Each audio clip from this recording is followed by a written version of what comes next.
कपड़े धोने वाली बहू। शादी के पहले से ही विभा को कपड़े धोने का बड़ा शौक था।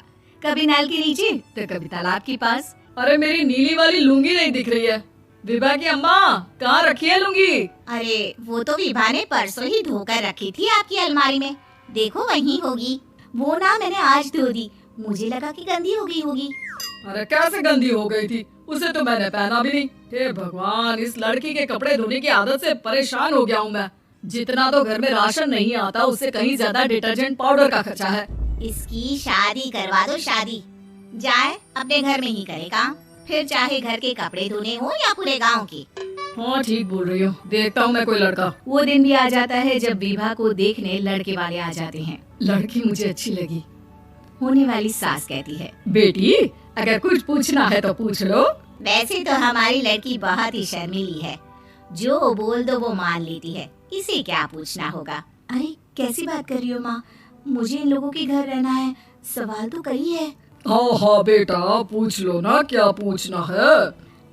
आप लोगों के घर कपड़े कौन धोता है? सास का मुंह बन जाता है।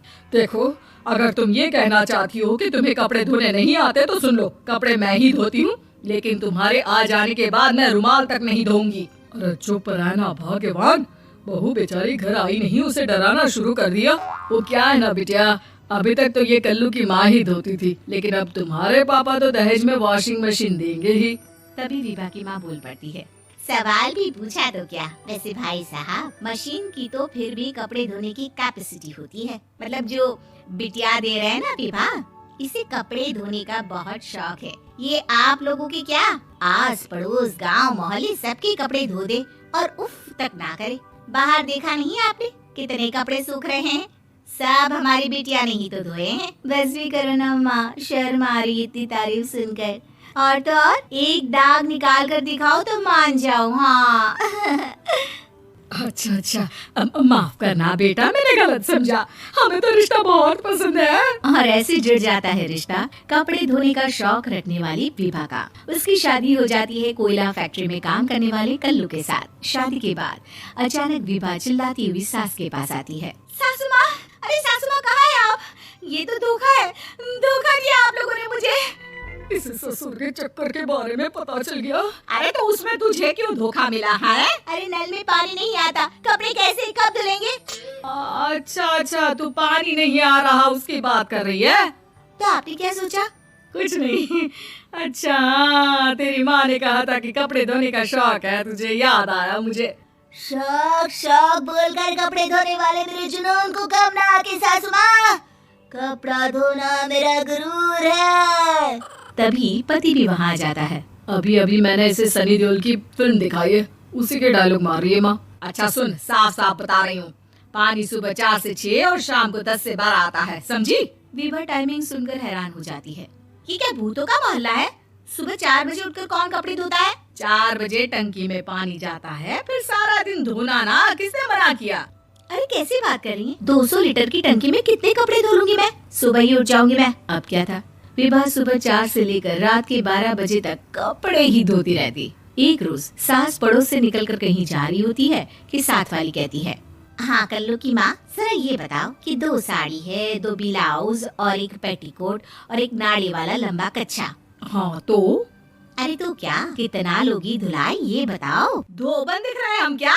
हमारे पति सरकारी नौकरी से अभी रिटायर हुए हैं और बेटा सुपरवाइजर है कोयला फैक्ट्री में। धोबन समझ रखा है हमें? हाय रे कल्लू की अम्मा, माफ कर दो, वो तो मोहल्ले में यही सब बता रहे थे कि तुमने बहू को कपड़ा धुलवाने के काम में लगा दिया है। सास को पड़ोसन की बात सुनकर गुस्सा आ जाता है। वो घर पहुंचती है जहां घर के बाहर ही इतने सारे कपड़े सूख रहे होते हैं जितने कि किसी धोबन के घर पर। अरे ओ कल्लू की दुल्हन, बाहर निकल। माँ जी यहीं आ जाओ, बाथरूम में चादर धो रहे हैं हम। अरे अभी हम धोते हैं, तुमको बाहर निकलो। ये आस पड़ोस वाले बोल रहे हैं कि हम बहू से कपड़े धुलवा कर उसे कपड़ा धोने वाली बना दिए हैं। अरे छोड़ो ना माँ जी, किन लोगों की बातों में आती हो? आस पास के लोगों का तो काम ही होता है कि वो किसी तरह सास बहू को लड़ा दे। बहू सारे घर के कपड़े धोती है, ये क्या कम है? बोलिए। सास को भी लग जाता है कि वो बहू का ये संकीपन नहीं छुड़वा सकती, इससे अच्छा है कि खुद ही चुप हो जाए।